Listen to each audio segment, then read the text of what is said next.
Welcome, everyone. I'd like to call the council meeting of November 21st to order at 6 p.m. First, we're going to ask Councillor Parker to put a motion on the floor regarding the agenda. We do have one addition. Cindy Allen is going to be a delegation, and we're going to put her in at 7.3. So, Chris Parker, it's all yours. Moved by myself, seconded by Councillor Parsons, that the agenda as amended to add Cindy Allen as a delegation for the council meeting of Monday, November 21st, 2022 be adopted.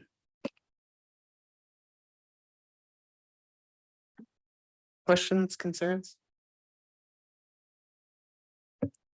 All those in favor? All those in favor?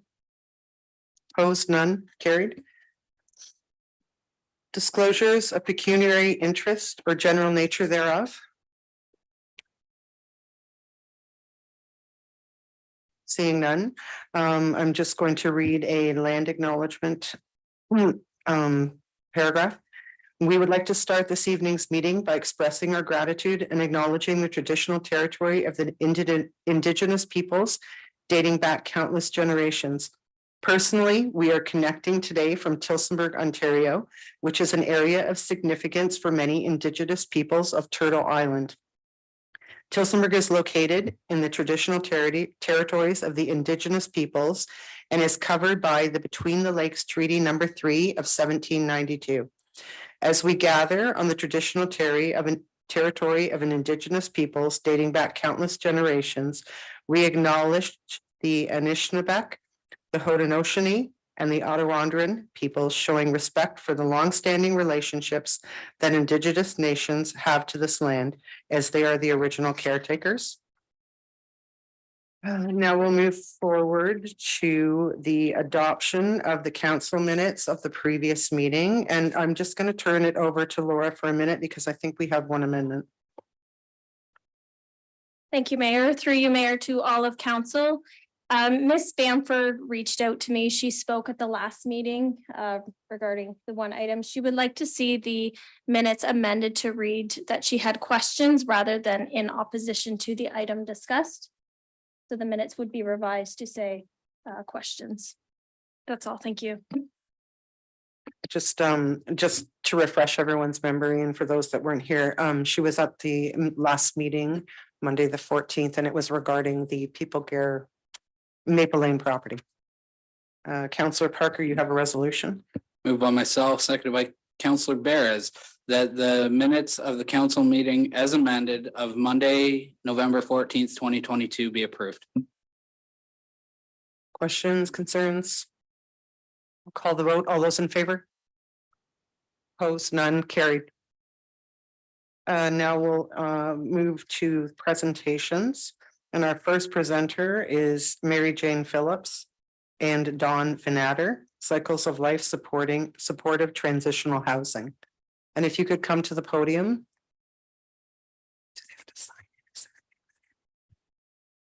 Welcome to council. Thank you. So you have 10 minutes to present, and then there's 5 minutes of questions. Thank you. My name is Mary Jane Phillips, and I'm co-founder of Cycles of Life for Supportive Transitional Living. Dear Tillsonburg councillors, thank you for letting Cycles of Life present to you today. Cycles of Life for Supportive Transitional Living is a nonprofit charity organization and was asked when a community outreach table was coming to Tillsonburg, as one runs 3 days a week in Woodstock and 1 day in Ingersoll. We needed to have storage space, indoor space to run out of, and volunteers. McLaughlin's gave us space. Upper Deck gave us space to run out of, and Tillsonburg Rotary stepped up with volunteers. On June the 3rd, 2021, our first table opened. This is where anyone can come for free food, clothing, hygiene products, household items, what we have, all for free. No questions asked. One only needs to self-identify that they are in need of a little help. Cycles of Life Community Outreach Table in Tillsonburg runs 1 day a week at the Upper Deck on Queen Street, Thursdays 1 to 3. Starting December 1st, our hours will change to 11 to 1 due to others needing the space in the afternoon. Our calendar year runs from November 1st to October 31st. From June 3rd to October 31st, 2021, we helped 273 males, females 224, and children under 16, 8.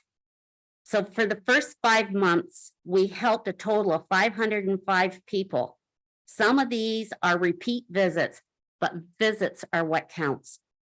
November 21 to October 22, we helped 1,633 males, 1,500 females, and children under the age of 16, 436.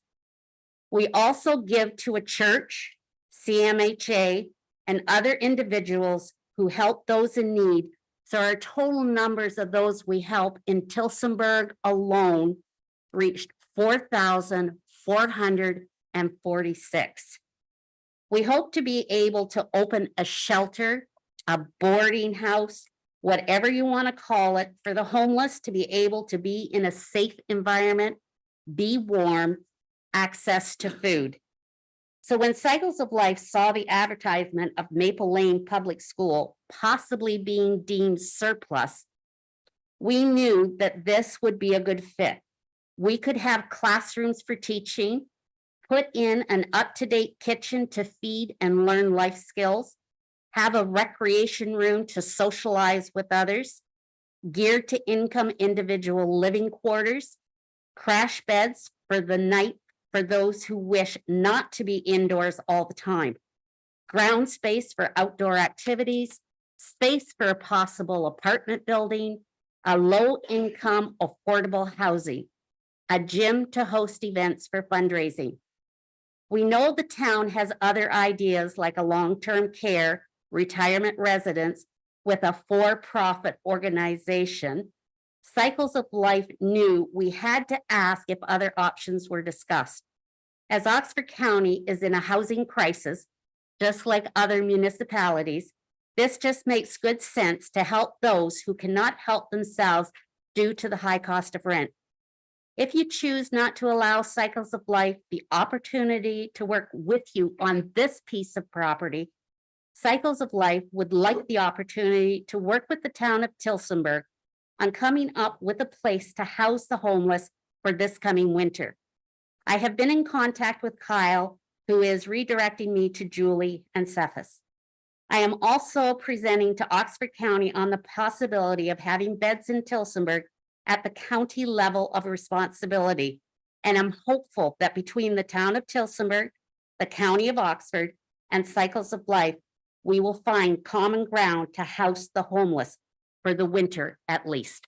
Thank you.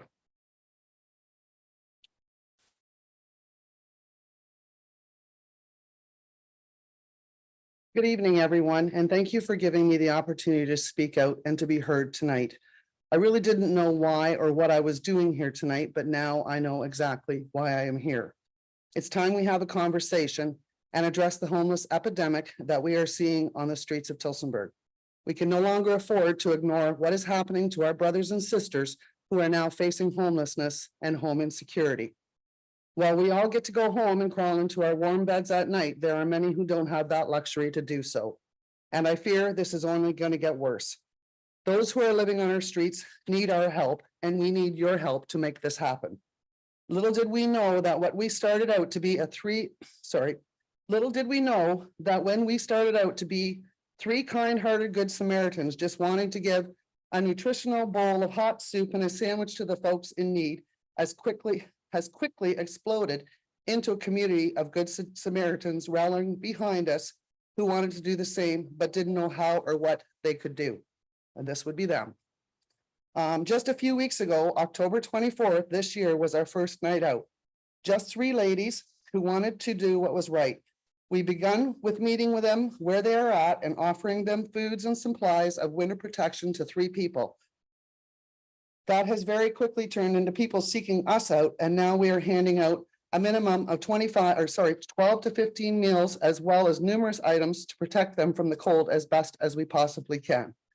We also hit the streets various other times in the week to do wellness checks and hand out more food and winter protection to our friends living out there. That ranges upwards to 25 to 30 meals or snacks during a week, not counting our once a week hot meals. And thanks to donations from our members and the Cycles of Life, we are able to continue to do so. We three ladies have personally met more than 25 people now who are literally living on the street and or couch surfing and risk sleeping on the street again at any given time. And I can guarantee you there are many, many more that we have yet to reach. The town of Elmer needs to be a role model. They have a population of 7,699 folks as of 2021. Tillsonburg has a population well more than double of that. Family Central gives out more than 100 meals a day, 7 days a week.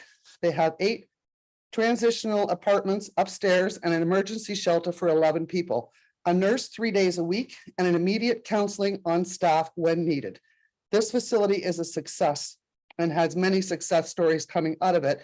And I am proud to say he is willing to help us and mentor us to make Tillsonburg just as great as Elmer is. Those living on our streets need our help, and we need your help to make this happen. You are the ones with the tags behind your names. You are the ones who can help us to help them. We are going to continue to do everything we can do, and we are going to continue to look for a space to provide dignity to our brothers and sisters.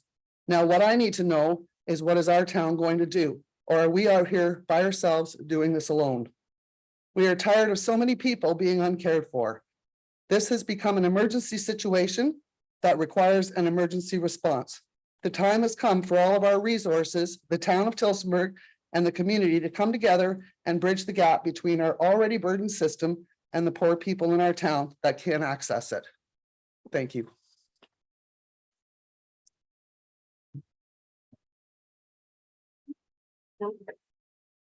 Okay, thank you very much. If you just want to stay at the podium, we can open up the floor to counselors if they want to ask any questions. So do Counselor Parker. My first question would be to Mary Jane. Is there a business plan that Cycles of Life has for a facility like this? Because other than just providing the space, I know that there's much more that goes into it. So just handing something over to to an organization, it's difficult without seeing a business plan or having conversations about that. And then I also I'll leave it at that for right now. Yes, we do have a business plan. Everything is documented, how we would do it, how we would have the public interject their thoughts, their responsibilities. And yes, we have everything. Yes. So would that business plan change based on the facility that you have available to you? For Maple Lane or Any building, because say later on in the agenda, Maple Lane is addressed later on in this agenda tonight. So if that's not available, is there a business plan for other facilities? We would adapt the business plan to whatever needed to be to have the people off the streets. When would that business plan be made available to council? Whenever you'd like it. Thank you. Does anyone else have any questions? Counselor Spencer. This question is to Mary Jane through the mayor. With your plan, does it have collaboration with organizations in Oxford County, such as Thames Valley Addiction, Canadian Mental Health, or is it a sole plan just for Cycles of Life? No, in our plan, it offers space for other agencies to come in to be with the people, like CMHA. A space will be provided for people to get counseling that way. Thames Valley Addiction, same thing. And yes, we would collaborate with other organizations. We work now with Indwell. We've had conversations with the Salvation Army. We work closely with Operation Sharing in Woodstock. And if I may, with those like collaborations, are they part of a plan? Like, are those people, have you spoken with them and are they on board to collaborate with you? Yes. Yeah. Yes. Okay, thank you. Anyone else have any questions? Councilor Luciani and then Councilor Rosehart. Through you, through the chair, in regard to your locations, you've been working with the town up to now. Have you come up with any other locations other than the Maple Lane portion? Has anything else been identified, I guess? I was just given Julie and Cephas's name as of Friday.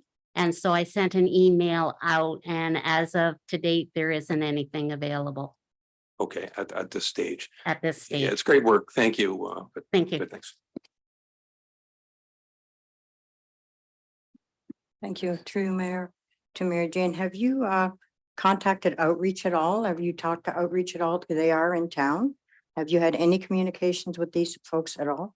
We've had conversations with outreach through our Woodstock table that we have, knowing that they come here.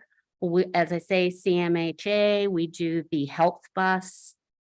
We've had all these conversations. We've even went as far as to have a table with the police, the fire, the ambulance in the Woodstock area, but of course it's county wide, and they all agree that there is a need for this. And have you talked to any of the churches in town about spaces that they might have? I haven't. I've spoke to one. Dawn has spoken to one. Yeah, I've spoke to one and they were going to do it and they feel that they're not the proper location to be able to have that. I have connections to some other churches. I haven't gotten out there yet to reach out with them because I've been pretty busy doing other things. But that still is on my mind to do so.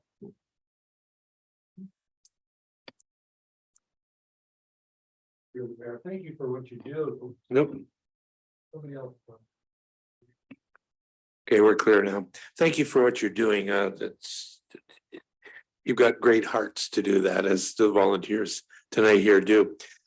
You mentioned that you're going to be speaking to the folks in Oxford County, and I know they're making some form of headway on this. How do you feel about some of the homeless people here? Are they willing to relocate if there's a central area for all of Oxford County to do this? Or they want to stay here, do they? Most of the ones that we have met are from Tillsonburg. Right. They've grown up in Tillsonburg and they would prefer to stay They here. in prefer to Tillsonburg. stay here, okay? No. Exactly. That's just a question. Yep. I'm not trying to be rude. I Yeah, just, and I know Woodstock is already overran and I know there's many living on the street up there because they can't be housed. So right. to take them from here and put them up there. That's not what they want to do. Well, there's no point. This is their home. This is their home and they don't have any place to go up there. No shelter up there, no shelter here. So Okay, this is their home. all right. Thank you. Councillor Parsons. Thank you, through the chair. Thank you for your presentation. Well done. And I agree with you, there is a need. I don't know much about the Elmer situation. Perhaps you could describe what facility they're using there. I do think there needs to be a broader emphasis, a broader effort with all the different organizations in Tillsonburg, hopefully coming to the table and beyond Tillsonburg, Oxford County, who is responsible for social service programs. But, you know, you mentioned Inwell and there's also St. Vincent de Paul. It'd be really nice if we could find a way, if you could find a way to, or if I can even help you find a way to bring people together to have a round table to see what can happen.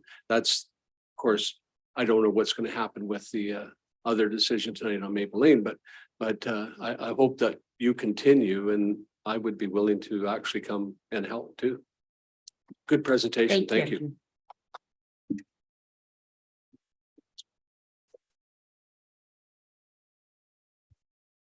Any other questions? Thank you for coming. A very interesting presentation. I can tell you that I was approached by a local charity. I don't know if I don't totally want to put it out in the public yet, but has requested that they're going to be putting a roundtable together in January. It's someone that you mentioned that you've already worked with. So maybe if just staff could keep a note that when we get that invitation, that we could add Cycles of Life, to be part of that group, because I think bringing everyone together is important. Councillor Parsons mentioned about Elmer. I do have one quick question. Who runs Elmer and who funds it? If you could just maybe just enlighten me a little bit on that. The facility itself is owned, I don't want to say it's privately, but it was the same people who owned it as a restaurant. And it is now into some kind of endeavor or something. I believe it's in the process of being purchased. They have funding, they have community funding, they have municipal, provincial, all of the fundings is there for available for them. They have, I don't know how many staff they have on. I got the tour of the place the other day, but I do know they put out $350,000 a year in wages alone there, which is, it's a very good facility. They have their eight apartments up there. Upstairs, it's very monitored very closely. There's no alcohol, no drugs allowed anywhere near that property, in the shelter or above or on the main level where the soup kitchen is. They run on a day-to-day basis upstairs. They do counseling pretty much every day. They run a very strict regiment on that, and they're very involved. They're online. You can see them online. They're the Family Central is what they're called. And I think they would probably welcome anybody from here to go and visit them, because he welcomed me to come and work with him. And I know he would, because he said he's already had in the past over 30 phone calls from Tillsonburg people calling him to talk to him about it. So he's more than happy to hand over whatever he's got, any kind of information. Thank you. That would be great. Maybe our staff could reach out and, try and investigate the model. In the interim as well, if you could provide, you've been given the contact information for Cephas and Julie, and provide some information. And if you have a business plan, also to bring that forward as well. And thank you very much, ladies. Thank you. Thank you. So.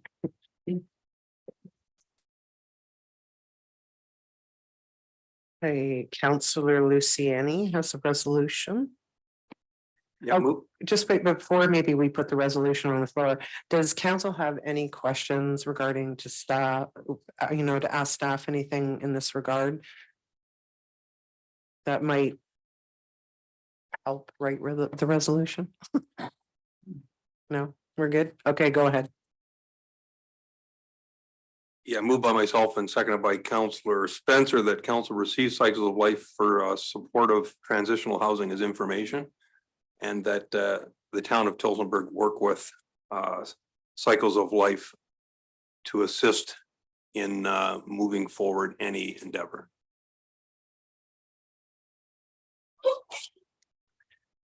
Does everyone understand that it's properly put on the floor? Any questions, concerns, Councillor Rosa?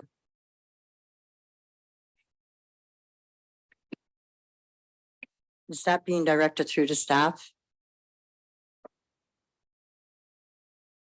Yeah. Yes.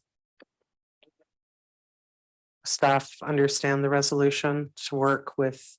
So, and I think that I've given somewhat of direct, sorry, you can't speak from the audience. Procedural rules.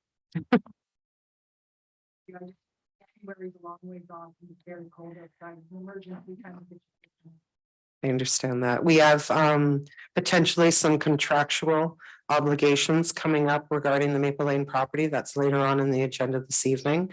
So I mean, obviously at this point, we've got to deal with another issue regarding that building as well. But I think staff's committed to work with everyone, get the information to staff. Please reach out and we'll go from there. So any questions or concerns from members of council? So I'll call the vote. All those in favor? Opposed? Carried.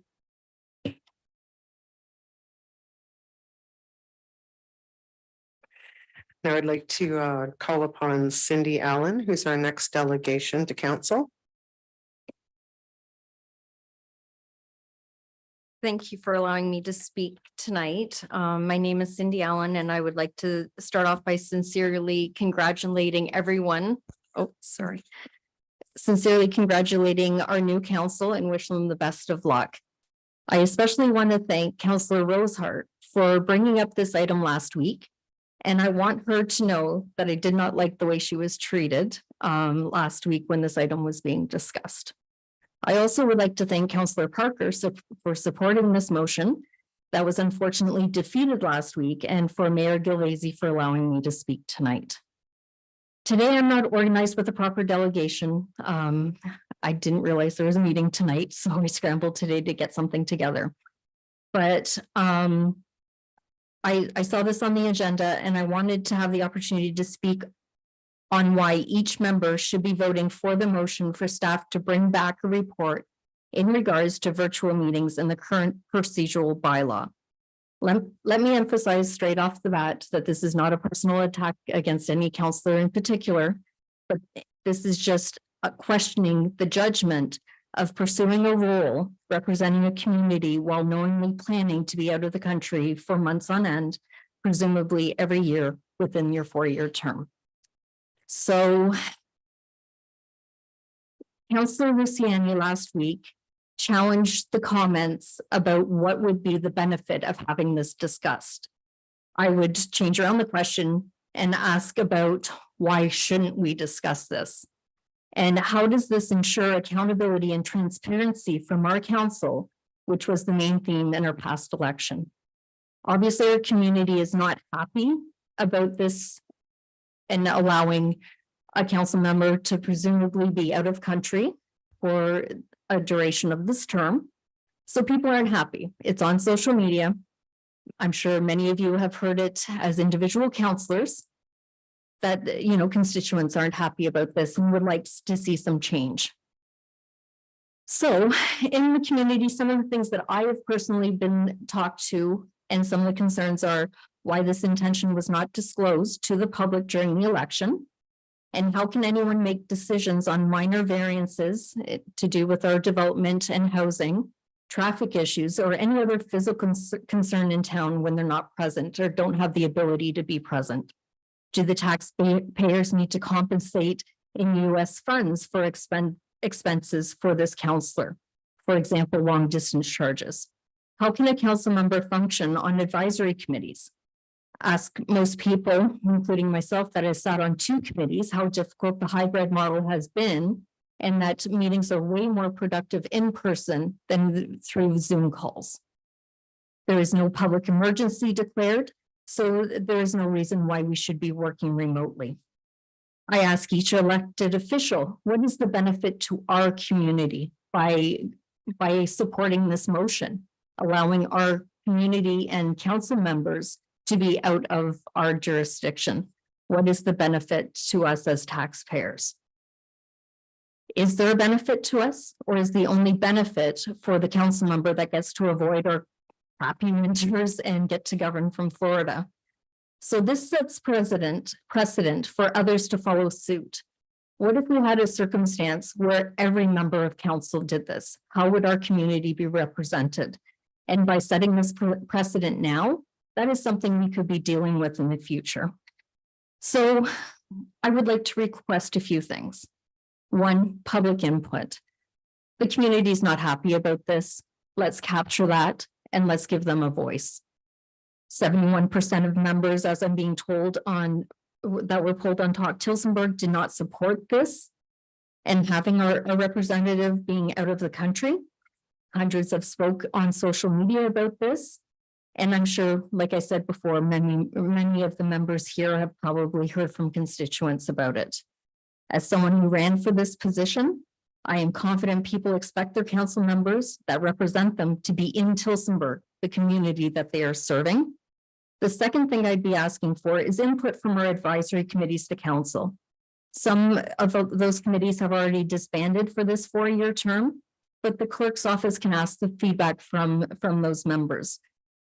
to get their feedback on that. As chair for another few weeks for the Tillsonburg Accessibility Advisory Committee, this is our mandate to ensure that our services and our municipality is accessible.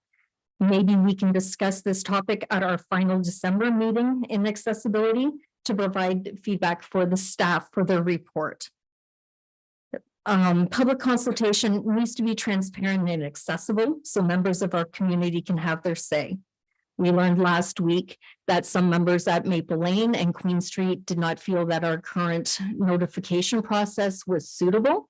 So we need to make sure that if we're going to get public input, that those means are suitable and accessible so everyone gets their voice heard.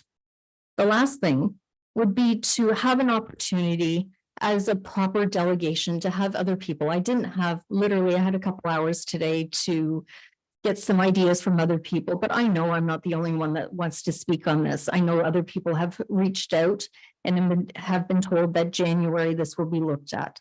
Well, the time is really now in order to look at this, because if this gets defeated like it did last week, then we have no say. And this is going to be procedure. We have set precedent for this to occur, not only by one member, but by all members of our elected council. So by not supporting this motion, by directing staff to bring back a report in regards to virtual meetings and the current procedural bylaw, it is a vote against the accessibility of council to our community. That's all I have to say for tonight, so thank you. Thank you.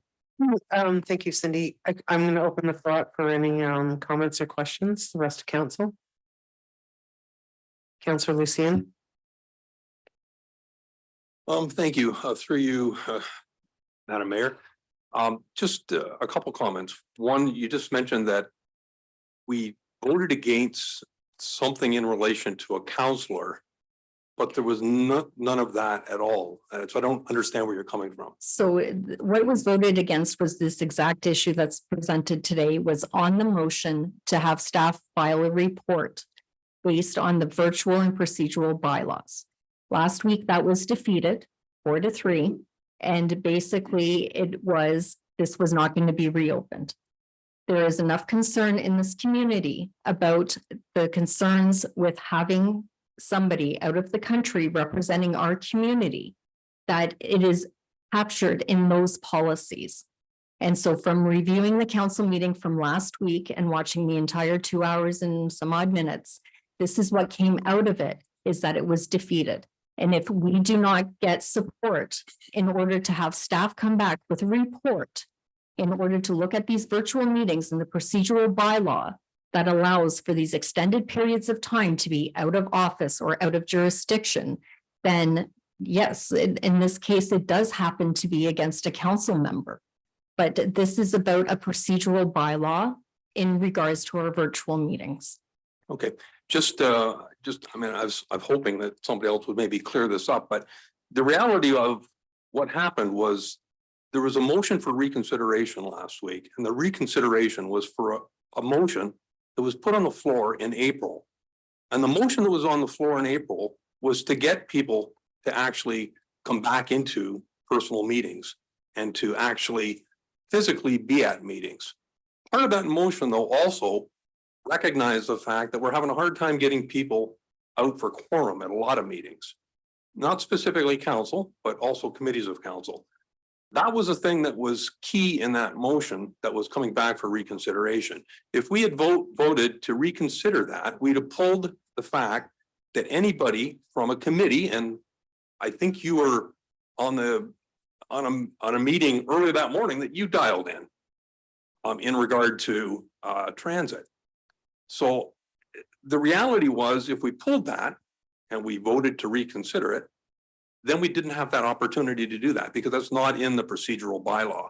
The correct procedure, in my point, and that's why I said no, I did not support reconsideration, is that needs to be dealt with by the procedural bylaw first, and then that motion can be pulled as far as what's there. But as far as dealing with anything as far as council or who's here, etc., the ability for council to dial in still needs to be there, and I don't want to lose that. That was something that wasn't here when I first started council. And the reality is, after COVID, That was put in by the province, and the province is allowing it to stay for very good reasons. We did 2.5 years of dial-in meetings and functioned quite well. As well as being in person, maybe not. But the reality is, if you've got somebody who's, say, feeling sick and we need to get quorum at meetings, I would rather have the ability to have somebody dial in than not have it. And that's all that motion was about last week. So there are a couple of things about that April meeting, because it was on April 19th. If you go onto our town website, that is one of the meetings that comes up with an error code, so you cannot read the actual meeting minutes. This is an ongoing issue with some of our stuff that is posted on our town website, and I have this will be the third time this year that I have brought up that there are council meeting minutes or council committee advisory committees that have information put up on the town website that come up with an error code when you go to click on them. The April 19th is one of those meetings, along with one in May. So absolutely, I did dial in hybrid for the transit meeting, but I'm not an elected official. I'm an unpaid volunteer. So the expectation as an unpaid volunteer versus a paid elected official is totally different. Although I chair those meetings, I do have that ability. And I also have the ability to do the regret if my child was ill. Do I support hybrid? Absolutely. But do I support hybrid for somebody to leave the country and not support our community? No. And I think I'm not the only one. I think there are many people, and I'm sure there's people sitting here that support what I'm saying today. And I know that if we open this up to the public, that the public will have a lot to say about this. People feel duped. And it's not about signing in over the last 2.5 years because we had a pandemic. We're not in that spot where we were 2 years ago. We're at a spot where we've seen the challenges from our hybrid model. We've seen the challenges. It is not just a Tillsonburg area. This is bigger than that. So let's learn from it and let's actually do what this town needs. And it's about getting back together. It's about being transparent and it's about being accountable. And you cannot do that if you're not in this community. And those aren't just my words. These are the words from other people in this community. And we need an opportunity to open up this can of worms to do what works best for our community, not for our elected officials. We were very clear and we all received packages on what the role entailed. And it said, you need to be available. If you didn't want to be in this community, don't run for the position. There were many of us that would have taken it. But I think now we're in a different point. We need to make sure that our services are accessible. And if somebody is not in this country, how are they accessible? There are people, Maple Lane, Queen Street, that do not do Zoom, that can maybe not answer a phone call because they get confused. How are we supporting and how are our services being accessible? Just continuing on that. I don't disagree with you on what you're saying as far as getting together, being present at meetings, all agreeable. I don't know where the portion, nothing's come to council or has been presented or was even part of the motion last week dealing with anything on what you're speaking on that particular point is where I'm saying. So the particular point is about virtual meetings and procedural bylaw. Which we did deal with and which we did want to keep, which is still going to be addressed. But you're speaking on people being voted in and dealing with that. I don't know where that's. What it is taking advantage of loopholes around illness and disability. And really those procedural, from my understanding of what this was put in place for, was for people with extenuating circumstances. It wasn't for somebody that just decides not to be in the country for a certain amount of months because that's their lifestyle. This is specific, and maybe I'm putting it in the wrong box, but I think what it is starting a conversation because, quite frankly, I'm being contacted. I'm not the only one being contacted about this issue. People are mad, and people need to have a voice. And if people are upset about this being allowed, there should be some sort of mechanism in place for people not only to come and speak, because not everybody knows about a delegation. And there's not the means to get everybody together to do that. And I think that is the role of council, to make sure that the policies and procedures that they are approving and writing for this community work for this community. This clearly does not work for this community because people are mad. And if you go into social media, you'll see it. If you participated in the poll and talked to Tillsonburg, you saw it. So all you have to do is open your ears. People want to talk, and we need to have that mechanism. If I'm doing it the wrong way, please advise me on the correct way to do it. Great. Just my final comment on it. I don't like I said, I don't disagree. I think if somebody's voted into council, their intent is, and for all good reasons, to be here and to assist the town in moving forward. I did not want to lose, and I still don't want to lose within the procedural bylaw, is the ability, if somebody is sick, to dial in and to maintain quorum, whether that's committee or whether that's council.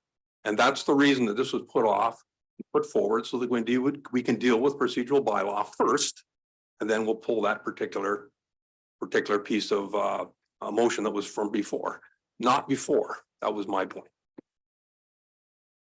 Does anyone else have any comments? No, so yeah, later there, on the agenda, there is a notice of motion that is going to speak to staff bringing forward a bylaw for consideration in the future. I do agree, I used it a few weeks ago. I was sick in October. I think for someone being ill, they do need to have that option to dial in. We live in a different world than we did pre-COVID. You cannot attend in this room, you know, if you're hacking up along. Like, I mean, I'll agree with that, because we have people to protect, right? So we can't just be spreading around colds. It's a different world. So I think that council will have the opportunity to take a look at that bylaw in the future, if the motion passes this evening. I believe Councillor Parker is putting it on the floor. For all intents purposes, for education purposes, the municipal act states that an elected official can miss up to 3 months of meetings with no repercussions. So a chair can sit empty for 3 months, and that is the municipal act. That is not a Tillsonburg act. That is from the province. So just to state the clarity on that, that's the situation. So thank you. I would look to a councillor to put a motion on the floor, Councillor Parker, to receive Cindy Allen as information. Thank you. Moved by myself, seconded by Councillor Rosehart. The council receives the delegation of Cindy Allen as information. Questions, concerns, anyone? If not, I'll call the vote. Those in favor? Opposed, seeing none, carried. Okay. Now we're going to be receiving some information items. Councillor Spencer.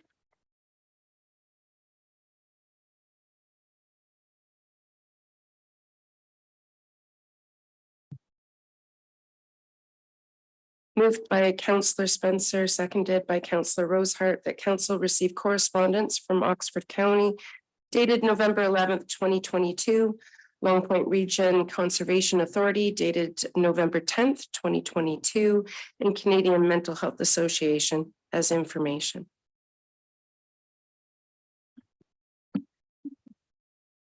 Any questions or concerns regarding committee minutes, or sorry, minutes and correspondence? Seeing none, I'll call the vote. All those in favor? Opposed? Seeing none, carried. Now we're going to move to corporate services, and I'm going to turn it over to staff if they have any comments or highlights regarding the report on the agenda. Thank you.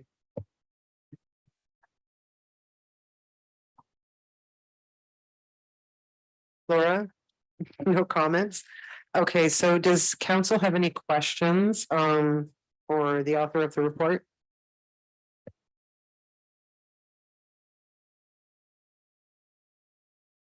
Seeing none, Councillor Parker has a resolution that he is going to put on the floor. Moved by myself, seconded by Councillor Rosehart. The council receives report CS 22-23, committee establishment as information. And the council endorses the development of the following committees for the 2022-20 to 2026 term of council.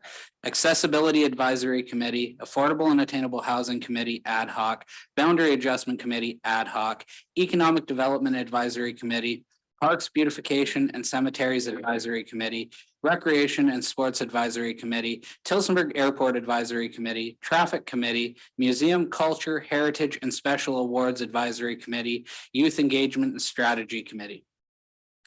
And further, the council adopts the mandates attached for each committee with the exception of the Traffic Committee. And that staff contact the Police Service Board to help with the composition of the Traffic Committee. The new Traffic Committee should have a similar composition to the committee of 2007. And that the Oxford OPP Community Resource Officer be added to the Youth Engagement and Strategy Committee. And that staff advertise for the vacant positions on each committee. And that's Mayor Gilvasi, Councillor Parker, Councillor Luciani, and CAO Kyle Pratt form the council nominating committee for the 2022 to 2026 term of council or term of committees. And further, that the following council representatives be appointed to the following boards. That Mayor Gilvasi be appointed as a member of Tillsonburg Hydro Board. That the Physician Recruitment and Retention Committee be transitioned to the Healthcare Committee and a new terms of reference be developed, and that Mayor Gilvasi, Councillor Bears, and Councillor Spencer be appointed members. And that Councillor Parsons be appointed as the member of the Business Improvement Area Board. And that Mayor Gilvasi and Councillor Rosehart be appointed as members of the Police Services Board. And that Councillor Luciani be appointed as member of the Otter Valley Corridor Board, and that Councillor Parker be appointed as the member on the Tillsonburg Nonprofit Housing Board. I'd like to speak to that, Madam Mayor. There were some amendments that I made. One in regards to the Traffic Committee. There was a previous Traffic Committee that was struck in the town that involved Oxford County Police Services Board, the police in town as well, and town staff. It was a very productive committee from my understanding. I went back through some of the notes that were provided to me, and I think it's very beneficial that we get all of the community partners involved in the Traffic Committee versus just having residents on it, because the people that sat on this board previously were able to help and institute some major changes that went forward. So, and I know Deputy Mayor Beres at one point sat on that board as well, reading through some of the minutes. So I think he can speak a little bit more to that. And other than that, the only other change that I did suggest is that the Community Resource Officer be added to the Youth Engagement and Strategy Committee. And that's through conversations that Mayor Gilvasi has had with the Chief of Police, and that they're very interested in having a resource officer on that committee to help with some of the ideas and ways to progress with the youth in our community. Thank you. Thank you very much. It was a long one. Any questions, comments, or concerns regarding the resolution?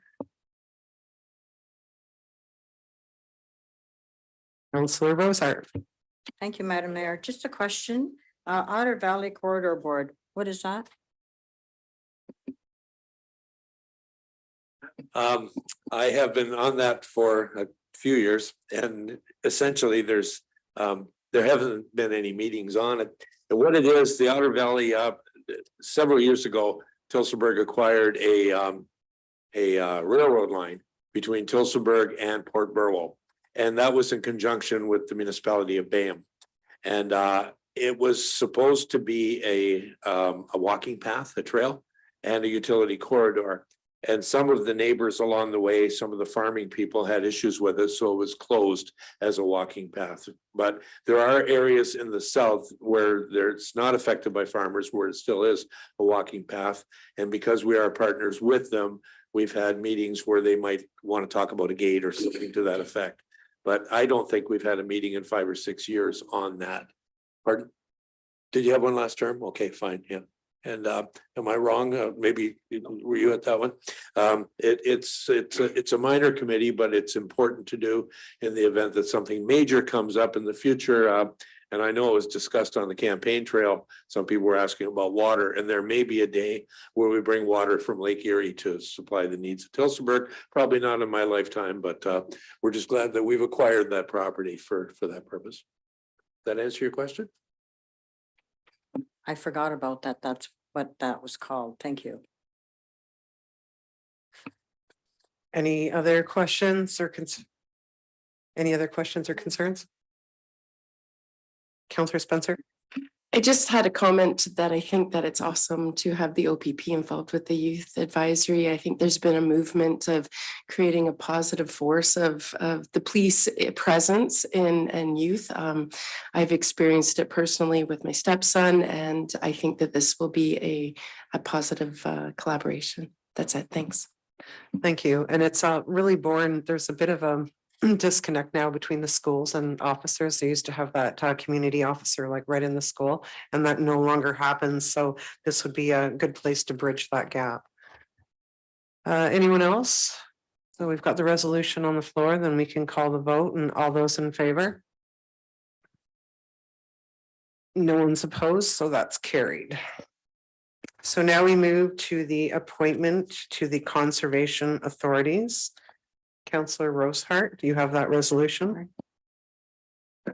Thank you, Madam Mayor. Moved by myself, second by Councillor Parker, that council received the correspondence from from County of Oxford regarding appointments to conservation authorities, and that the council recommend Mr. Barris as the town of Tillsonburg representative to Long Point Region Conservation Authority for the 2023 to 2026 term.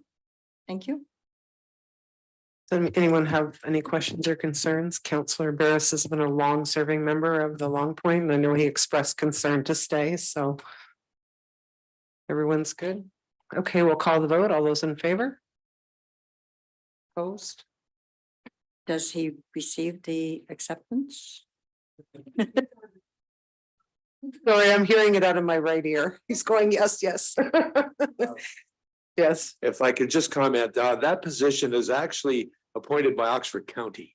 So I'm recommended this council supports Oxford County. Oxford County has 3 representatives, one from Southwest Oxford, one from Tillsonburg, and one from Norwich Township that serve on Long Point Conservation Authority. So Oxford County will be actually the person who appoints the 3 of us from the 3 municipalities.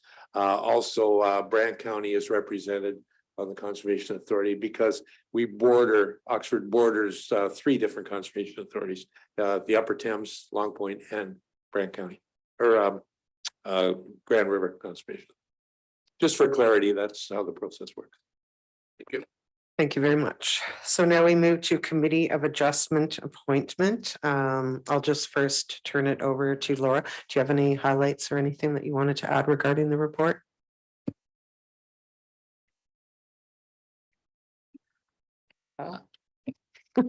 Any questions or concerns regarding the Committee of Adjustment appointment? Seeing none, this is too easy. I'm going to turn it over to Councillor Parker to put the resolution on the floor. Moved by myself, second by Councillor Barres, that council receives report CS 22-29 Committee of Adjustment appointment, and that all members of Tillsonburg Town Council be appointed to the Committee of Adjustment, and further that an appointment bylaw be brought forward for council's consideration. Questions, concerns, comments? Seeing none, I'll call the vote. All those in favor? Opposed? See none, it's carried. Now we'll move to item 12.2.4, Deputy Mayor. So I'll turn it over to Councillor Parsons to put a resolution on the floor. Moved by myself, seconded by Councillor Luciani, that council receives report CS 2230 Deputy Mayor position, and that council appoint Councillor Bears as the Deputy Mayor for the term of council 2022 through 2026, and that a bylaw be brought forward for council's consideration. Thank you. Thank you. Does anyone have any? Firstly, Councillor Barris, would you accept the nomination? I would be honored. Thank you. Okay. Secondly, anyone have any questions, concerns, anything, questions regarding the report or any other questions? Seeing none, I'll call the vote. All those in favor? Opposed, none, carried. We're moving so fast, I'm having trouble keeping up my computer here. Item 12.2.5, alternate county council position, and I'll turn that over to Councillor Luciani. Yeah, moved by myself and seconded by Councillor Spencer that council receives report CS 22-31 alternate county council position as information, and that council appoint Councillor Barris as the alternate county council position for the term of council, and that a bylaw be brought forward for council consideration. Thank you. And are you accepting that as well? I would, Mayor, however, we were speaking earlier and perhaps Councillor Parker had expressed interest in that position, but I think last term it was 2 meetings that I did attend, and I would be happy to do it. And if Councillor Parker would like to take that position on, I would be happy to support it. Yes, I would. I'd be more than appreciative of that. Thank you. I'm turning it down. Thank you. Parker, that's very nice. That's working together. I love it. Thank you. Yeah, So- we'll have to amend that motion. We'll have to amend the motion, so you put that, was it you that put that on? Can you amend that? I have no problem amending that as long as my seconder is fine with it. Do you want that reread, or you're fine with submitting that in? It's good. So it's just that council will appoint Councillor Parker as the alternate to the county. So everyone good? Everyone understands? Perfect. Questions, concerns? Seeing none, I'll call the vote. All those in favor? Opposed, none, so carried. So next we have to item 12.2.6. We're going to appoint someone to the Police Services Board. Councillor Spencer? Moved by myself, seconded by Councillor Rosehart, that council receive CS 2232, appointment to Police Service Board, and that council appoint Councillor Rosehart to the Police Service Board for the 2022-2026 term of council. And do you accept that, Councillor Rosehart? Yes, thank you. Questions, concerns? Seeing none, I'll call the vote. All those in favor? That's carried. Item 12.3, economic development, offer to purchase Maple Lane. We're going to call upon Cephas to highlight the report. Thank you, Mayor Gilvazzi and members of council. The report you have in front of you is a request for council approval for an agreement of purchase and sale with People Care Inc. for the former Maple Lane public school property known as 25 Maple Lane. As council is aware, this is an agreement that's been longstanding. We've been working with the company since 2019 on another property. But that agreement did provide, we actually transfer this deal potentially to the Maple Lane property if the town were able to acquire it. The town has been able to acquire it. So really, this is just the enabling bylaw and request for a bylaw, I should say, that staff are bringing forward to council. Now, the benefits of this are that the deal have substantially improved since 2019. So now we're looking at up to 379 units of total dwelling there. It includes both long-term care beds, which are critically needed in this community, as well as retirement home and other units on that development. The other things that they're bringing as well to this include a center of excellence and include a whole campus of care model for people that are nearing the end of their life, I guess I should say, from retirement through to long-term care. So really, this is a gap that we have in our community. And this proposal is to fill that gap by working with People Care on that and bringing up to 200 jobs in the healthcare sector. So certainly there's a number of other details in this report that I'd be pleased to answer any questions to. But in general, that's a summary. This agreement has been developed with our legal advice, with the CAO and myself working on this, and we provided due public notice through this process as well. And we are certainly recommending at this point, I'm recommending that we proceed in this regard. So Mayor Gilvazzi, I will stop there and take any questions that council may have. Thank you. Deputy Mayor Barris. Thank you. Through you to the economic development person, Cephas. There have been some questions and just like a little clarity on it. People Care are a major corporation. They have more than one facility. Have you checked to make sure that they have proper accreditation with the province to ensure that they're competitive as far as terms of service with the residents who live there? Oh, Yes, through Mayor Gilvazy, sorry, did that motion pass?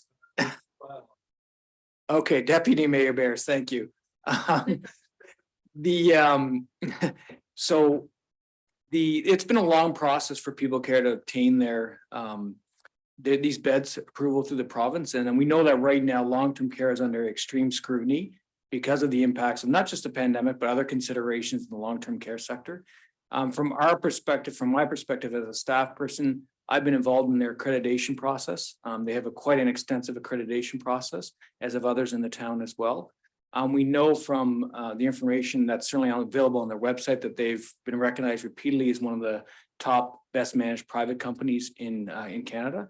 So really, I think that addresses your question, but if not, please let me know. But certainly from our perspective as a private for-profit care provider, which they are, we understand that to be top in the class. So thank you.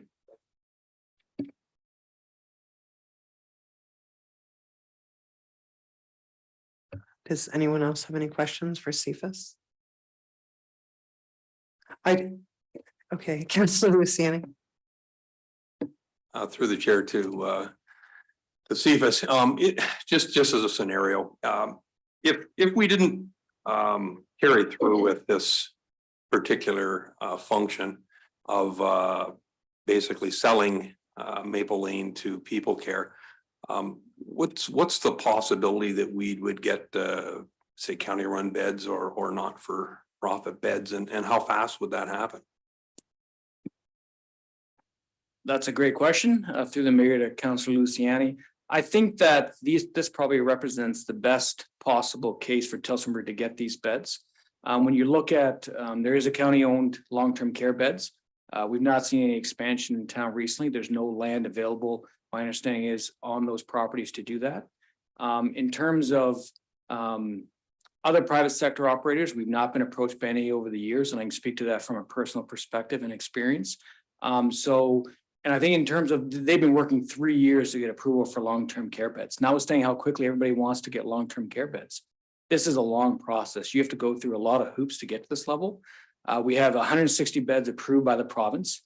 That major obstacle, the single biggest obstacle to getting long-term care beds has been jumped past. If we don't proceed here, I think that we would lose a lot with respect to both the province supporting beds in Tillsonburg in the future, and also being able to find anybody willing to do them. So thank you. Kim. Councillor Parker, that was a very good question, by the way. Thanks. Through you, Mayor Gilvazy to Mr. Panchow. I guess my question is kind of along the same lines. Is this an open application process to the province? So would say Oxford County have had to put in the application at the same time, and then the province would have picked the better of the two proposals? Or do you know anything about that actual application process that they went through to be able to secure these beds for Tillsonburg? Through the mayor to Councillor Parker. I'm not intimately involved in that. All I can speak to you is from a secondary perspective, just having seen it. But certainly I believe that anybody can put a proposal in at any time. But there are limited proposals going in. So I know that there has been talk of other proposals in the county, but we're not aware of any other projects being funded at this point in the county. Thank you. Any other questions or comments? Councillor Spencer? When is it proposed to be completed? Is that in the books right now, so to speak? Yes, that's another good question through the mayor to Councillor Spencer. So right now, typically most of our agreements that we sell of any major consequence, we actually have requirements to either build or start construction within a specified period. In this case here, they have asked for more time. The agreement as written, I should say, has 2 years for them to start construction from the date of the property being transferred to them. So I believe the closing date is in February, so roughly 2 years from that date. As you can well imagine, the extra time is needed because not only the additional design approvals need to be done from the province, need to be reviewed and approved by the province, but a healthcare type, this is like building a hospital. It takes time to get all the details right because it is fairly complicated in terms of the services provided, in terms of the detailed design and additional amenities needed in those buildings, et cetera. So from a staff perspective, they originally asked for a much longer time, and with working with the CAO and myself, we were able to, and our legal team as well, we were able to get them to come to this point.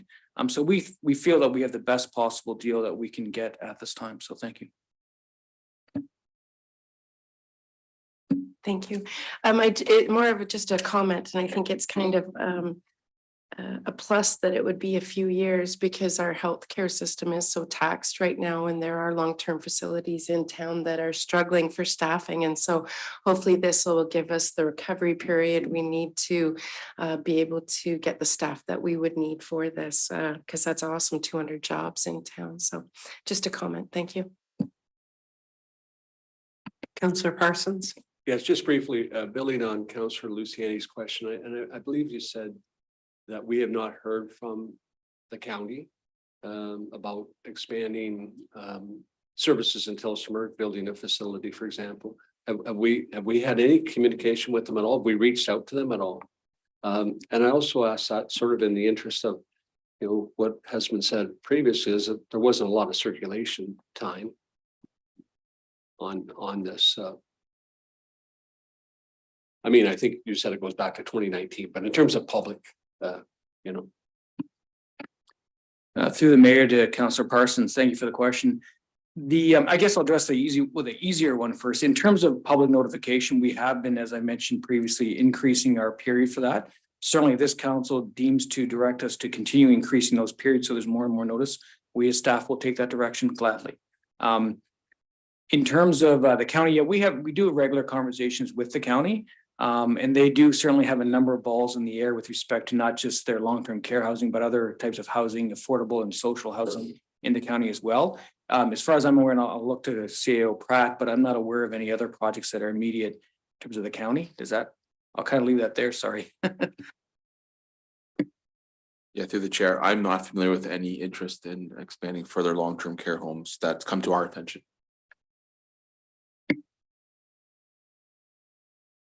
Any other questions? I think the concern was, and the number of phone calls I received is why for profit and not for profit. And maybe somewhat of a misunderstanding that the town went out and sought this provider to come in town. So maybe if you could just clarify how in fact did People Care end up in Tillsonburg? Yes, thank you, Mayor Govesi. Certainly, I mean, this is an investment file, so People Care approached us. They saw a gap in the marketplace, if you will, and it was a gap that matched up with the town needs. So no, there was no, let's say, for example, expression of public interest or something that we went through. They came to us, but certainly through this whole process, when we've gone through a long process, as you know, and no other parties approached us at any point and said, "Oh, hey, we'd love to compete with that or do something better." And so when you look at the deal that we have now, even compared to 2019, I think that it's substantially improved. And it's to really the benefit of the community. We're not doing this just for the town's benefit, to be honest. We're doing this because the community has a need. So I hope that answers your question. Yes, thank you. And so there's funding tied from the province to People Care, which is also tied into providing land in Tillsonburg as well, right? It's like it's a whole package. Okay, thank you. So I will look to Councillor Rosehart for putting a resolution on the floor. Thank you, Madam Mayor. Moved by myself, second by Councillor Parker, that a bylaw be brought forward to authorize the mayor and the clerk to enter into an agreement of purchase and sale with People Care Inc. for the property described as Part Lot 380, Plan 500, Part 1, Plan 4, 1R-9104. Except Part 1, Plan 4, 1R-10139. Thank you. Does council have any final questions or comments regarding this? I don't see any. I'll call the vote. All those in favor? That was unanimous, so that's carried. No one opposed. We have to do a bit of a housekeeping item, so I just, in checking with the clerk, we have to go back to item 12.2.6. Appointment to the Police Services Board. We appointed Counselor Rose Hart in the resolution for the council members. This is regards to appointing a chair for the Police Services Board. If you had saw the letter attached to the report. So I'm going to turn the floor over to Counselor Parker. Yeah, I'd like to put a motion to reconsider on the floor, moved by myself and seconded by Counselor Rose Hart. I think that we just have to do the motion to reconsider first. Yeah, motion to reconsider. The reading further in the report, that's actually where the attachment is. It would show in our regular thing, but we have to go through the links. So you have to click on a couple of links to get it. But there's a letter from Larry Scanlon on there in regards to being the chair of the Police Services Board, who is our current chair. So that's the new information that came to light. So I hope that council will reconsider. So firstly, we're going to vote on a motion to reconsider. And then if that passes, then we will reconsider the motion. So I'm going to call, does everyone understand that? This is just a motion to reconsider. Good. Okay, we'll call the vote. All those in favor? Looks unanimous, no one opposed. So now I'll give you the floor. So now the motion is up for reconsideration.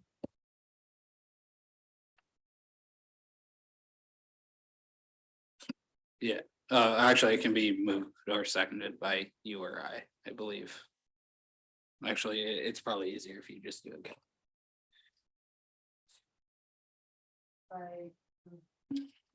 Moved by Councillor Spencer, seconded by Councillor Rose Hart, that council receive CS 2232 appointment to police services and that council appoint Larry Scanlon to the Police Services Board for the 2022-2026 term of council. Thank you. Questions, concerns? I'm sure Larry's out there watching going, what's going on in there? So I don't see any. We'll call the vote. All those in favor? Opposed? None. So that's carried.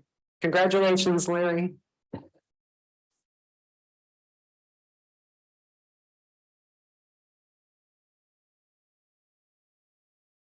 So now we have a purchase policy update. So I will turn the floor over to Renato for a quick highlight. Thank you.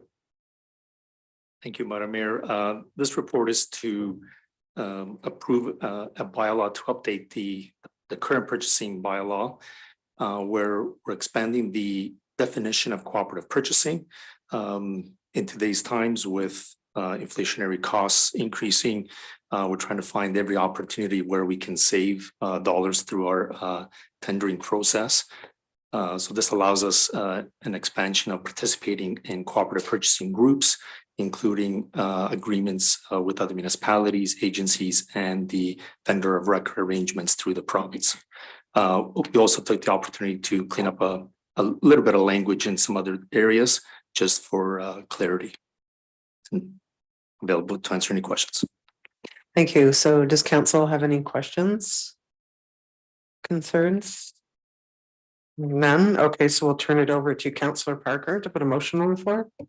Moved by myself, seconded by Deputy Mayor Perez, that report FIN 22-26 purchasing policy update be received as information and that a bylaw to adopt a revised purchasing policy be brought forward for council's consideration. Questions? We'll call the vote. All those in favor? Opposed? It's unanimous and carried. Thank you. So now we move on to item 12.4.2, capital pre-budget approvals, and we will turn that over. Sorry, I gotta find the finance department again. Thank you, Madam Mayor. Usually before budget is adopted by council, it is desirous to look at projects for council's consideration to take to the market for early tendering to try and get as best pricing as possible. So these are three projects that departments have brought forward. requesting for council pre-approval of the budget. Thank you. Do we have any questions or concerns? I'm going to say that I'm really glad to see this report very early in the year before we even begin the budget process for new councillors. This is something that the town of Tillsonburg has been doing for a while, and it allows us to get those tenders out early on the market to hopefully secure some better pricing. And in the past, it's been quite significant. So that's what this is all about. So we'll put I'm going to turn it over to Deputy Mayor Barris to put the resolution on the floor. It's moved by myself, seconded by Councillor Luciani. The council receives a report from Finance 22-27, the 2023 capital pre-budget approvals, and that pre-budget approval for the following 2023 operations and development and recreation, culture, and parks projects be granted. Project X11, the Young Street Storm Water Sanitary Service Reconstruction at $2,432,300. Project X40, Town Line Storm Construction, $254,000. And Project X28, Area Dehumidifier, $155,000. Any questions? Seeing none, I'll call the vote. All those in favor? Opposed, seeing none, carried. And 12.4.3, we're going to go right back to finance and we're going to talk about rates and fees for 2023. Through you, Madam Mayor, this report is an annual report that comes before council for adoption of updated rates and fees that take effect January 1st of each year. At the moment, as we were going through the budget development, we wanted to note areas where we could diversify our revenue sources and not always rely on the levy for any additional costs in terms of where we are facing inflationary pressures, as well as opportunities to look at other areas where we may not be charging a fee. So that as part of developing a financial sustainability plan, we will continue to look at all of our revenue sources. So this within the table, the attachment, there's the proposed 2023 fees for council's consideration. And I just wanted to highlight on page 202 of the agenda for the airport hangar land lease fees. We have included just the option to be able to, that it's the greater of what's listed in the bylaw or as per the agreement, so that we could look at within the agreement negotiating inflationary increases to those rates. Thank you very much. Questions or concerns from council members? Councilor Parker. Through you, Mayor Gilvazy, and I apologize for not sending this out to the Director of Parks and Recreation. I was just looking at the court membership fees, and I'm just wondering if that encompasses the tennis courts or if that's just for like the squash courts indoors. Because I know that we've had previous conversations about the possibility of pickleball courts coming up, and if that encompasses those courts possibly. Thank you. Through you, Madam Mayor, to Councillor Parker. The report would highlight the cost for the squash courts. We don't currently charge for tennis court usage. Thank you. Councilor Luciani. Just through you to Renato again, in dealing with some of the areas, mainly in the areas dealing with cats. I see we've got a lot in there and we're no longer licensing cats. So there's a few set fines in there that likely aren't relevant.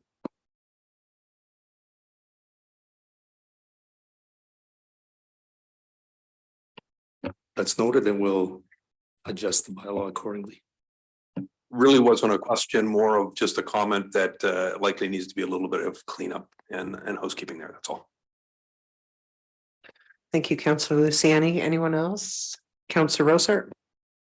Question, I don't know who I would put this. This is under animal control. It says euthanasia there. Like, I'm looking at what the prices are. I'm trying to understand. Is that what the town gets paid to euthanize a dog or disposal of $80? and cats were 60. How does that? Has anybody put a dog down lately? I don't know who would answer that.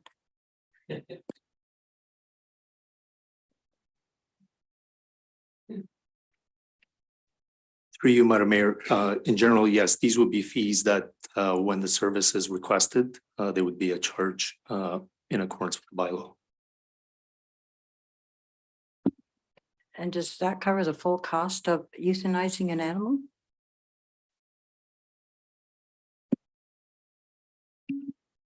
The current fees are not necessarily in a full cost recovery. That is something that we will continue working on to ensure that the fees, where possible, we can transition to full cost recovery. But at the moment, these are the fees that have been in place for some time, and all departments were asked to evaluate the fees for any additional increases, but there still needs to be work undertaken to ensure that we do a full cost analysis to look at what the fees should be to be able to do it on a per request basis.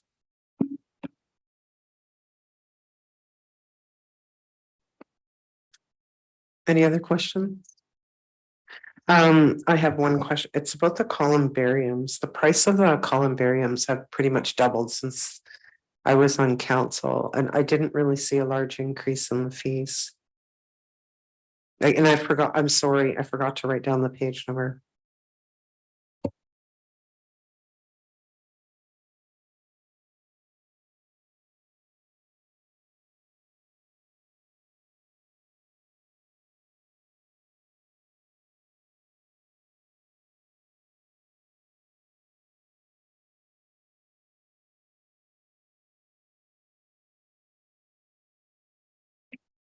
Thank you, Madam Mayor. I will talk to our Parks and Cemetery staff. They were tasked to review the fees and bylaws, and the amounts that came back were inserted in the fee bylaw. If it's, again, a cost analysis review that is not, it shows as an in and out in our budget, so I can double check with staff just to make sure that that's accurate. Thank you. Okay, yeah, I think I saw 0% increase in here. It's on, yeah, 0. And I think, like, I just want to say, I think at the beginning of council, they were around 35,000 or 37,000, and now there's 60. Like, it has doubled. So I guess that I just want to question that to make sure that that's correct. Thank you. Thank you very much. Councilor Barker. I think with some of the questions here that have been brought forward, I think it might be beneficial to put a motion to defer just until they can get more information in regards to some of the questions that were asked today, because some of the fees don't look like they've increased or increased enough to keep up with the cost of what we charge. So moved by myself and seconded by Councillor Rosehart, that we put a motion to defer until more information can be brought back by staff. Thank you, Councillor Parker. Any questions or concerns with regard to this motion? Okay, I'll call the vote. All those in favor? Unanimous, no opposed. Thank you. Now we are going to go over to Recreation, Culture and Parks and our Director, Julie, who has a report on the Tillsonburg Community Center renovation. Thank you, Madam Mayor, members of council. On October 11th, the Architects A+ Link Architects Company presented to council an update on the TCC renovation project. At that meeting, staff were asked to investigate options for accessible parking and to review the status of the pool tile within the pool. This report reflects the findings of both of these tasks. The TCC renovation site plan was presented to staff. We've had a couple meetings, reviewed it on site as well as virtually to come up with some ideas and alternate locations for accessible parking or ways to make the accessible parking closer to tie in to the pathway network that leads to the new entrance of the TCC. What is in the report is our best recommendation. We work with the architects to present what we thought was the best alternate. We've added 3 more parking spots, which actually tie into the first pathway into the new renovation.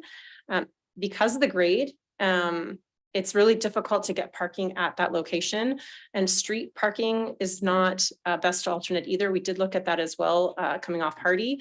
There's a lot of traffic and a lot of drop off that happens at that location. It wasn't felt that that was the most feasible or safest alternative. I do know that engineering had reported at that time, they're looking at doing some enhancements to Hardy. And we will be considering safe alternatives for accessing that pathway when they do the road work. Also, we do want to update that we are in 2023, as if capital budgets are approved, that part of our budget and our CP will include parking enhancements at the front of the TCC, which will tie in again to that pathway. So just making it a little more accessible for those with mobile challenges, as well as those who are mobile able. The other request that came through was the status of the pool tile within the natatorium.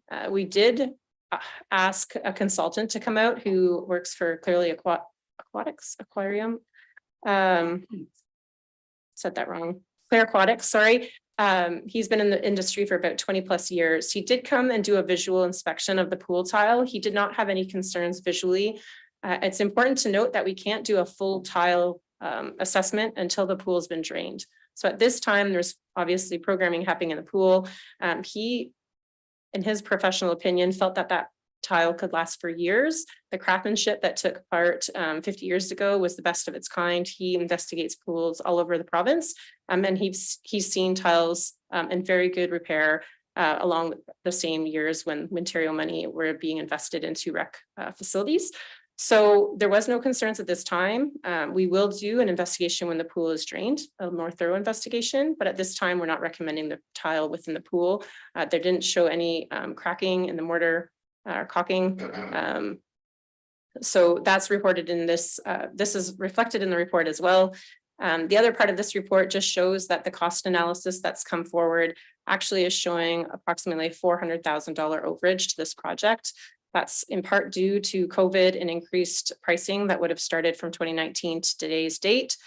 We will be doing the tender specs if approved tonight. That tender will be going out for this project. We should have that out in February, early February.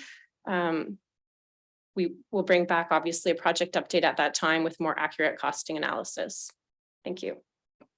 Thank you, Julie. Questions from council? Councillor Parker?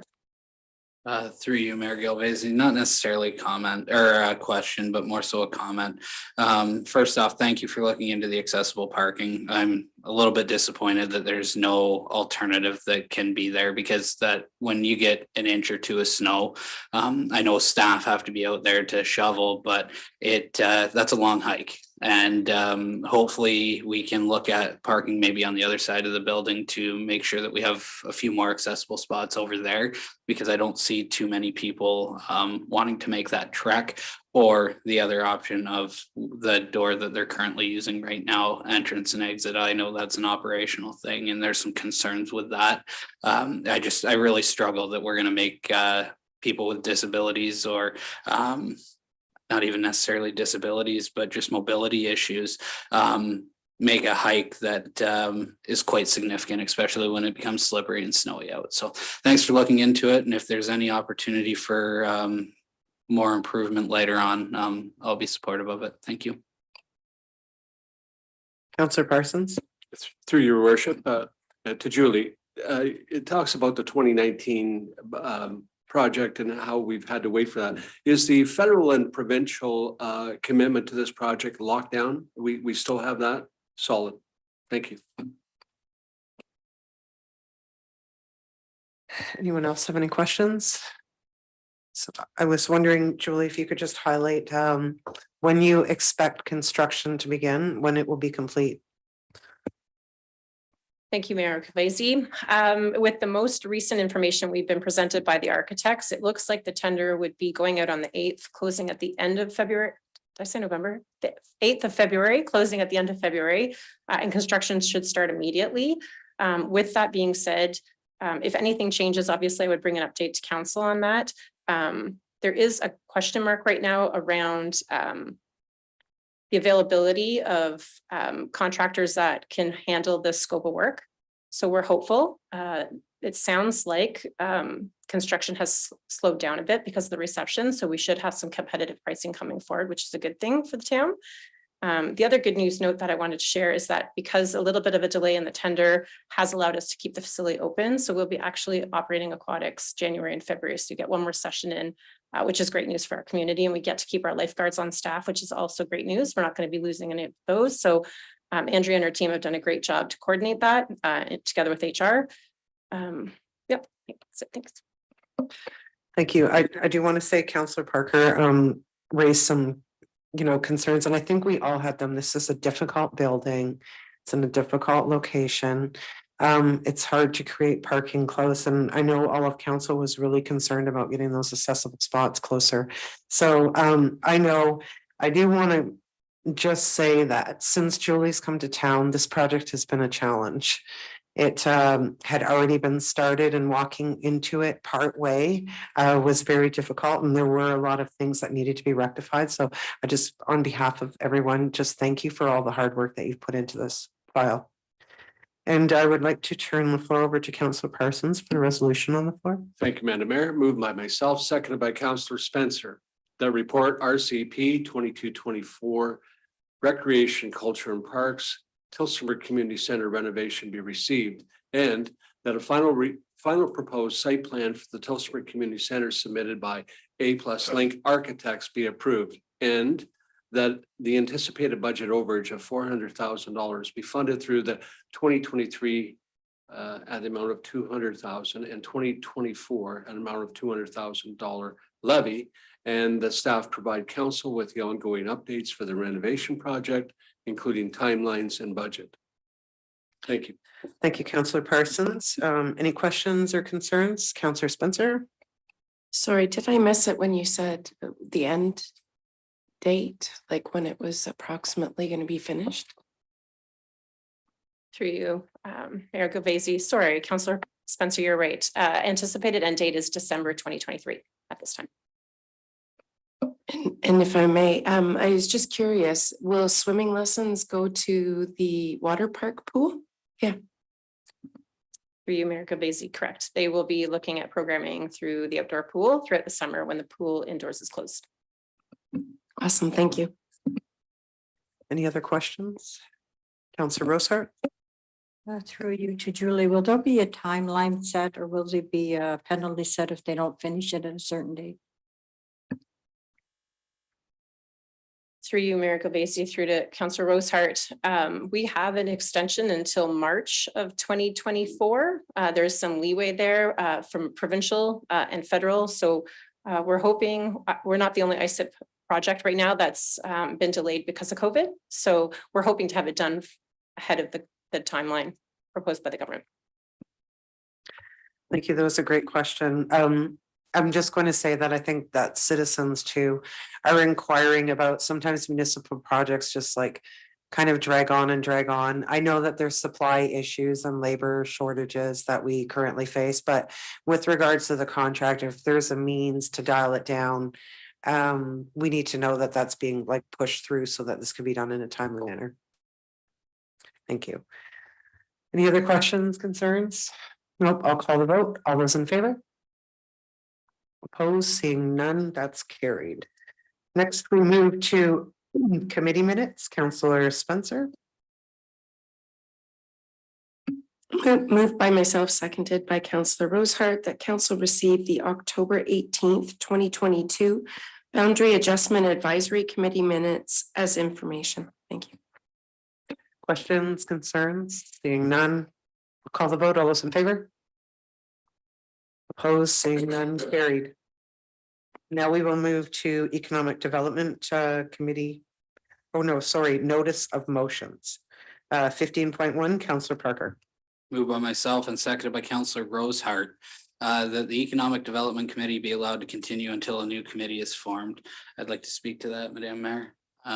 Just from conversation with the committee and seeing the work that they're doing, they are actively working on stuff to do with the possible town hall. And I'm hoping that we'll allow that committee to continue to work until we do get a new committee formed. So Thank you. Thank you, Councillor Parker. Does anyone have any questions or concerns? As a Councillor Rosar, is your hand up? As a member of the Economic Development Committee, I can say this committee is really passionate, would really like to continue working until the next committee's chosen. They're diving into some leases, let's say, and they really want to keep the ball rolling. So if there's no other questions or concerns, I'll call the vote. All those in favor?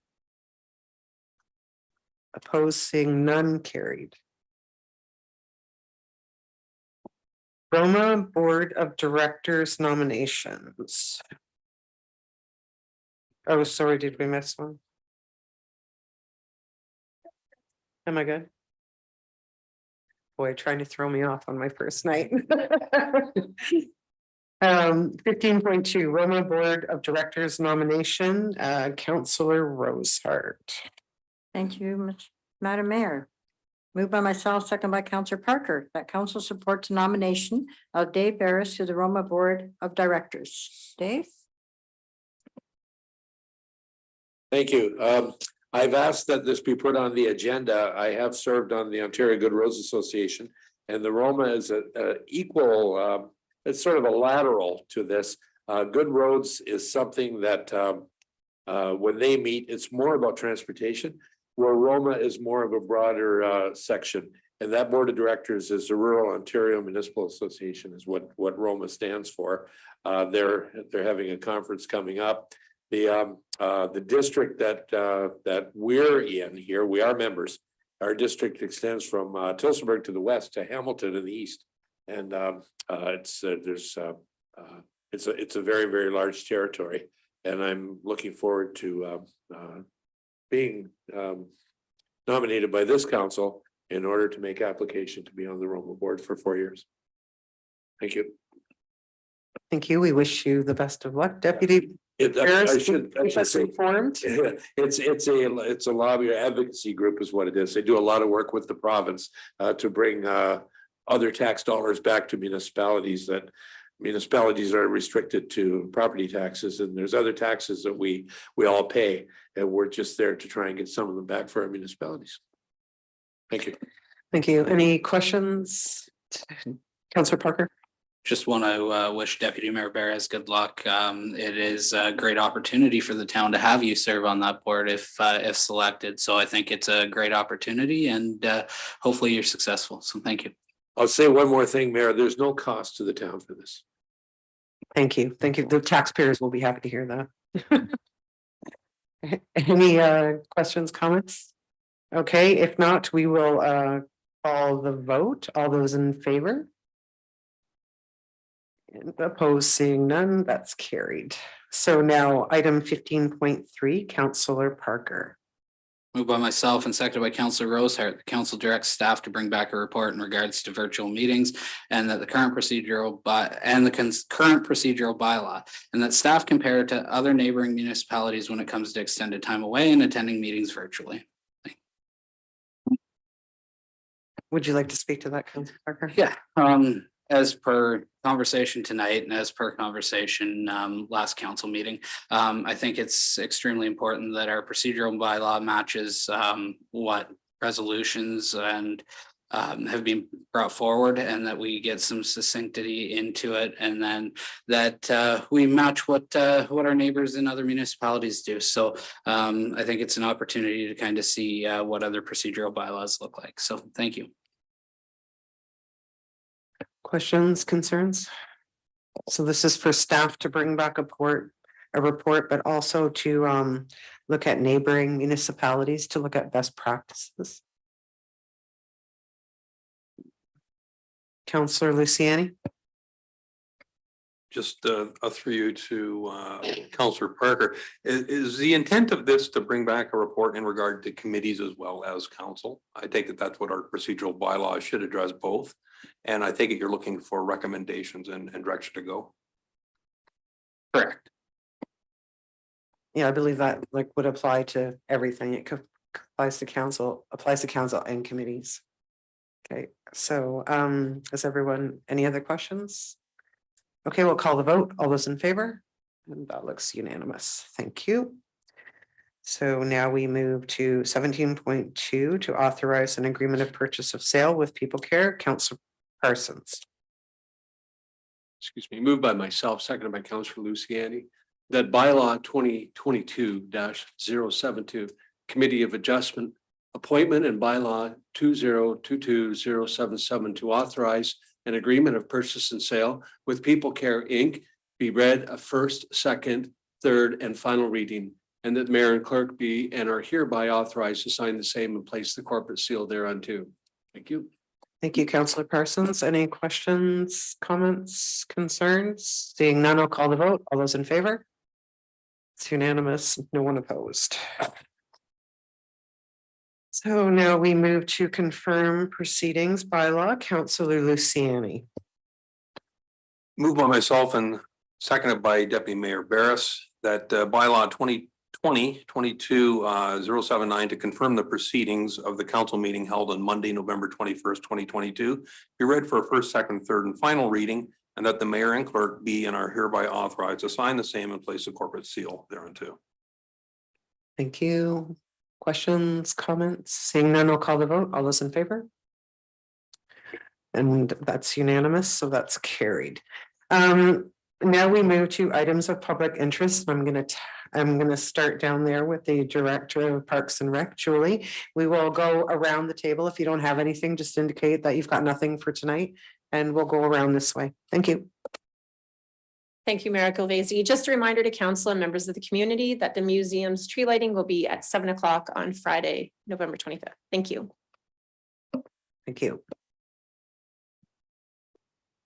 Through the mayor, the only other thing I could offer tonight is that we will be shifting our transfer station schedule to accommodate for some of the Christmas closures. Unfortunately, I do not have the dates readily available, but I will follow up by email tomorrow. Thank you. Thank you, Madam Mayor. It's just a pleasure to be here at my first meeting of council, and I look forward to being at every meeting of council in person. Thank you. I want to congratulate you on a well-run meeting tonight. That's your first inaugural, or not inaugural meeting, that's your first meeting, and look forward to working with you for the next 4 years. I think we got a lot of ground covered tonight and a very, very positive motion. So very pleased. Thank you very much, as well as working with all of council, including the new ones. Thank you. I do have a couple things. First, Top Tillsonburg 7th Annual Children's Shop for Christmas is taking place on Saturday, November 26th from 9:30 a.m. to 2 p.m. at the Upper Deck Youth Center. It's a free event for children ages 2 to 12, accompanied by a parent. Children get to pick out gifts for mom and dad to take home and put underneath the tree. So that's a great event that gets run by some local volunteers, as well as Tillsonburg Minor Hockey is hosting their midget local league tournament on U18 local league tournament on December 2nd through 4th. So there'll be around 16 teams coming in from out of town to participate. So welcome the competitors, and good luck to everyone. So thank you. Nothing. Thank you, Madam Mayor. Thank you, Mayor. I just wanted to say, I think it was run well, because I don't know, but it was my first one, and I thought I'm very excited to be here, and I think there's a lot of exciting things happen. The only thing I wanted to mention was that I really enjoyed doing the parade with council. I think it was well run, and it was really nice to do community events after a long couple of years. So thank you for organizing that. If I may, thank you, Mayor Gilvezi. I just want to note that this has been publicly announced as well, but Habitat for Humanity is doing a groundbreaking coming up December 1st, which is before our next meeting. And that's going to be in and around 54 Bronze Street in North Tillsonburg. And it's on December, tentatively scheduled, but I believe it's mostly confirmed for December 1st at 11 a.m. And I think that this, further to some of the comments we even heard tonight, this is really a key step in that next level of housing being offered here in the town of Tillsonburg. So thank you. Thank you. Just a couple things. Councillor Spencer said it quite well. The parade was fun. I know that my granddaughters had a blast. And it was just great to see the participation and the entrance in the parade. And also to thank you to the citizens for keeping the firefighters busy and providing donations to the food bank. And regarding the food bank, the OPP on December 10th, 9 a.m. to noon is having a Stuff a Cruiser event. You will find them located at Sobeys and Metro. So they're looking for non-perishable food items for donation to the local food bank as well. So just to repeat that, December 10th, 9 a.m. to 12, OPP Stuff a Cruiser at Sobeys and Metro. So I guess I survived the first meeting and might have made a few mistakes here and there, and I probably always will. So, but I've got great staff to keep me on track and the rest of council. So anyways, we turn to adjournment and Councillor Spencer, it's all yours. Thank you, Mayor. Moved by myself, seconded by Councillor Rosehart, that the council meeting of Monday, November 21st, 2022 be adjourned at 7:45 p.m. Thank you.